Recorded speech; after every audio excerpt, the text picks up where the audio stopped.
apologize to our American delegates that are here with us today for speaking in our Mongolian language, but Sata and Arduguth will be here to translate for you.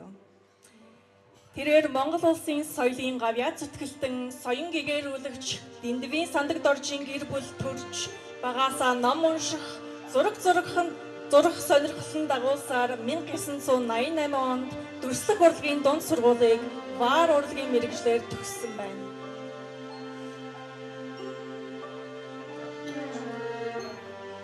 Монголын улс төвчөөний судрын зураг чимгийг бид бүхэн сайн мэднэ. Энэ зураг чимгийг 1988 онд бүтээснээр сандаг доржийн төр бурман Монголын түүхийн болоод оюун санааны тасарсан хэлхэг задагсан Монголын нийгмийн шилжилтийн үеийг эгүүлсэн бамбар болж монголчуудын үндэсний их дархлааг сэргэн эзэн Чингис хааныхаа нэрийг омг бардам хэлхийн өмнө итгэл үнэн мөн үн цэнийг монголчуудын зүрх сэтгэлд хамгаалсан хариуын давтагдшгүй төлөөлөгч юм аа.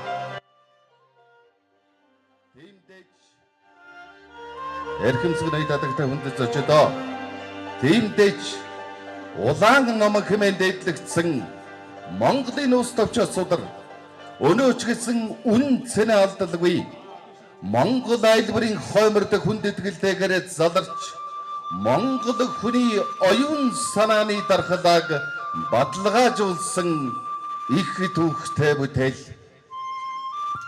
Сураач баримлж сандаг доржийн төр бурам соёлын гавьяа зүтгэлтэн дацаг доржийн нэрэмжил шагналч яруу найрагч Данзангийн Немагийн эрхлэн гаргадаг улирал ба зохиолч сэтгүүлийн 2021 оны 12 дугаар сарын дугаар төгсөн ярилцлагатаа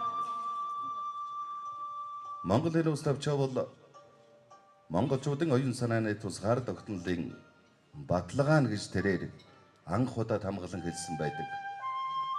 Зураач төр бурам хэлэхдээ Монголын улс төвчөө судар бол миний энэ яваа насны минь мөнхийн дагуул мөнхийн минь хань хоолунд ус агаар зүгд шиг заагч гэрэл тэнгэр шүтэм юм гэсэн. Монголын улс төвчөөний номыг би хаан чавсан авч явж байх болно. Энэ номтойгоо байхад би хаанч амьдран гэсэн юм аа.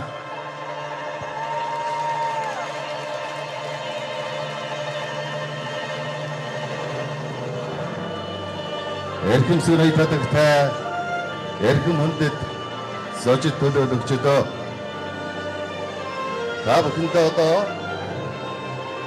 Монголын эзэнт гүрний төлс намын зохиогч Марс тав төслийг санаачлагч Монголын байд харваны хүндэт ерөнхийлөгч Сүхбаатарын Эрдэнэ болдыг танилцуулъя.